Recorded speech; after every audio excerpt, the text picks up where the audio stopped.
청년 창업 같은 경우에는 매우 혜택이 많습니다. 혜택이 많다는 거는 반대로 말하면은 그만큼 지켜야 될 것도 많다는 뜻인데요. 특히 추가적으로 더 주의해야 될 사항 4가지에 대해서 하나씩 좀 살펴보도록 하겠습니다. 우선 창업하는 지역에 관련되는 건데요. 창업하는 지역은 수도권 과밀 억제 구역 같은 경우에는 50%, 그 외의 지역 같은 경우에는 100%, 무려 100%입니다. 의 감면율을 보입니다. 그러면 수도권 과밀 억제 구역은 어디냐? 대체로 서울을 둘러싼 도시들은, 서울과 접한 도시는 다 수도권 과밀 억제 구역이라고 보시면 됩니다. 그 다음에 거기에서 추가적으로 인천하고 수원, 제 생각에 수원은 아마 도청 소재지라서 들어간 것 같은데 이 들어가게 됩니다. 우리 관념하고는 약간 좀 다른 부분이 있는데, 이를테면 용인 같은 경우에는 지방에 갔으면 사실 그 정도 규모면 광역시 승격을 논해야 될 건데 과밀 억제 구역이 아니죠. 남양주 같은 경우에는 일부는 들어가고 일부는 들어가지 않는 경우가 있습니다. 그래서 좀 애매하다 싶으면은 관련 지자체에 문의를 해보시는 게 좋습니다. 이런 지역 관련되는 문제는 대부분 발생하는 게 뭐냐 그러면은 공유 오피스하고도 좀 관련이 많은데요. 가짜 사업장입니다. 그러니까 감면을 받기 위해서 실제 사업은 서울에서 하는데 주소만 그냥 수도권 과밀 억제 구역 외 지역에, 아까 말씀드린 뭐 용인이라든지 뭐 화성이라든지 뭐 이런 데 가서 그냥 파놓는 거죠. 이런 거 같은 경우에는 감면이 많기 때문에 국세청에서 좀 집중적으로 조사를 하는 편입니다. 실제로 거기서 사업을 하고 그런 흔적을 남기는 게 좀 중요한데, 이거는 사실은 좀 세무사 코치 받아가면서 미리 작전을 좀 세우고 하는 게 좋습니다. 그래서 이 첫 번째 지역 관련되는 문제가 있고요. 두 번째 이제 업종 관련되는 문제가 있습니다. 아무 업종이나 다 되는 건 아니고 뭐 제조업이라든지 전자상거래라든지 뭐 이런 특정한 업종들이 되는데, 사실 청년 창업을 할 만한 업종들은 웬만한 거는 다 들어갑니다. 전자상거래 같은 것도 들어가니까요. 제일 문제가 많이 되는 경우는 이제 커피숍 같은 경우입니다. 그래서 커피숍은 원칙적으로 청년 창업 감면 대상이 아닙니다. 파리바게뜨 가도 커피 팔잖아요. 제과점은 또 됩니다. 그래서 이게 제과점과 커피 전문점의 경계가 조금 모호한데, 이 부분은 좀 디테일한 면이 있으니까 이거는 시청이나 구청에 가서 받는 인허가하고도 또 좀 다른 문제거든요. 그래서 만약에 그런 걸로 고민하시는 분이 있다면은 별도로 좀 상담을 받는 게 좋습니다. 지금 말씀드린 지역과 업종이 청년 창업 중소기업 감면 관련해서 이루어지는 건데, 이게 2025년이면 종료가 됩니다. 정확히 말하면은 할인율이 깎이는 건데요. 기존에 50%, 100%에서 25%, 75%로 감면율이 바뀌게 됩니다. 물론 25%, 75%도 어마어마하게 강력한 혜택이긴 합니다만은, 사실 50이다 100 받던 거에 비하면은 허전한 건 사실이죠. 만약에 창업 생각이 있으신 분 같으면은, 그리고 청년에 해당이 된다 그러면은 25년 말까지는 창업을 하시는 게 좋습니다. 여기서 창업을 하는 거는 기본적으로 사업자 등록증 기준이거든요. 다만 이제 요거 같은 경우도 문제가 될 수 있는 게, 이제 사업자 등록증만 내놓고 실제로 아무 활동도 안 하다가 26년, 7년 가서 하게 되는 경우에는 나중에 이제 감면이 뒤집힐 수 있지만, 실제로 뭐 예를 들어서 내가 커피숍을 하는데 꼭 오픈을 할 필요는 없거든요. 상가를 계약을 하고 뭐 인테리어 공사를 하는 와중에 25년이 끝났다 그러면은 뭐 상관이 없습니다. 그리고 또 이 5년 동안 50% 100% 감면이 당장 뭐 올해부터 이게 아니라 적자가 나는 경우는 또 제외합니다. 그래서 흑자가 나는 해부터 시작해서 5년이기 때문에, 뭐 예를 들어서 올해 인테리어 공사하다가 끝나더라도 26년부터 수익이 발생하면은 6, 7, 8, 9, 10, 2030년까지 세제 혜택을 받을 수 있으니까, 창업 생각이 있으신 분들 같으면은 가급적 2025년 안에 하시는 게 좋습니다.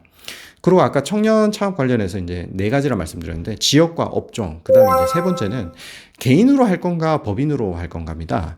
그래서 사실은 저 같은 경우에는 뭐 너무 작은 사업이 아니면은 웬만하면 이제 법인을 권장하는 편이긴 한데, 청년 같은 경우에는 기본적으로는 개인을 권장합니다. 왜냐 그러면은 요즘 부동산 때문에 많이 많잖아요. 그래서 웬만한 부동산 살려면은 뭐 자금 조달 계획서 같은 거 받고 뭐 그것 때문에 이거 어떻게 써야 되나 이런 고민 가지고 상담하시는 분들도 많은데, 청년 창업하시는 분들 같은 경우 대부분 주택이 없는 경우가 많고, 나중에 이제 주택을 살 거면 소득이 증명이 돼야 돼요. 그래서 개인과 법인 중에 사실은 개인이 더 유리합니다. 왜냐면은 법인은 법인에서 다시 가져오는 과정에서 세금이 발생하지만은 개인 같은 경우에는 뭐 바로바로 그게 자신의 소득이 되는 거니까 개인이 더 유리합니다. 조금 더 나가서 말씀드리자면은 개인 같은 경우에 아무 생각 없이 세무사님 중에도 그렇게 처리하신 분들이 꽤 많기는 한데 그냥 아무 생각 없이 절세 해가지고 그냥 뭐 있는 비용 없는 비용 집어넣어가지고 막 하는데